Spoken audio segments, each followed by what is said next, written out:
શુભંકર સરકારની આગેવાની હેઠળ કોલકાતામાં કોંગ્રેસ કાર્યકર્તાઓએ યુએસ કોન્સ્યુલેટ જનરલની નજીક કર્યું વિરોધ પ્રદર્શન। કોલકાતામાં રાજ્ય કોંગ્રેસ પ્રમુખ શુભંકર સરકારની આગેવાની હેઠળ કોંગ્રેસ કાર્યકર્તાઓએ યુએસ કોન્સ્યુલેટ જનરલની નજીક વિરોધ પ્રદર્શન કર્યું।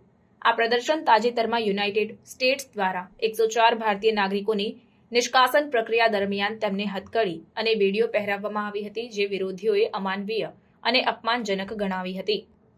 આ નિષ્કાસન યુએસ સૈન્ય વિમાન દ્વારા અમૃતસર, પંજાબમાં કરવામાં આવ્યું હતું, જે ભારતમાં ભારે વિવાદનું કારણ બન્યું છે। વિપક્ષના ધારાસભ્યોએ સંસદની કાર્યવાહી અવરોધી છે અને નિષ્કાસિત વ્યક્તિઓની સારવાર અંગે ચર્ચા કરવાની માંગણી કરી છે। કોંગ્રેસના વરિષ્ઠ નેતા પવન ખેરાએ નિષ્કાસન પ્રક્રિયા દરમિયાન ભારતીયોને હથકડી અને અપમાનિત કરવામાં આવ્યા તે અંગે ઊંડો દુઃખ વ્યક્ત કર્યું। તેમણે 2013માં ભારતીય રાજદૂત દેવયાની ખોબ્રાગડે સાથે થયેલી સમાન ઘટનાને યાદ કરી અને આવા કૃત્યો સામે સરકારની મજબૂત પ્રતિસાદની જરૂરિયાત પર ભાર મૂક્યો।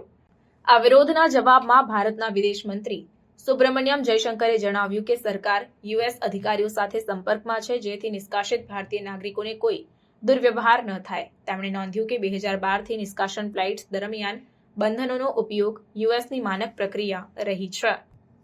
આ ઘટનાએ અવૈધ ઇમિગ્રેશન નીતિઓ અને અનધિકૃત વલસાડકારોની સારવાર અંગે વ્યાપક ચર્ચા પ્રેરિત કરી છે। યુએસ કસ્ટમ્સ અને બોર્ડર પ્રોટેક્શન દ્વારા નિષ્કાસિત વ્યક્તિઓને બંધનમાં દર્શાવતો વિડીયો પ્રકાશિત કરવામાં આવ્યો છે, જે ઇમિગ્રેશન કાયદાઓના અમલ માટે તેમની પ્રતિબદ્ધતાને દર્શાવે છે। આ કાર્યવાહી યુએસ પ્રશાસનના અવૈધ ઇમિગ્રેશનને સંબોધવા માટેના વધતા પ્રયાસો સાથે સુસંગત છે।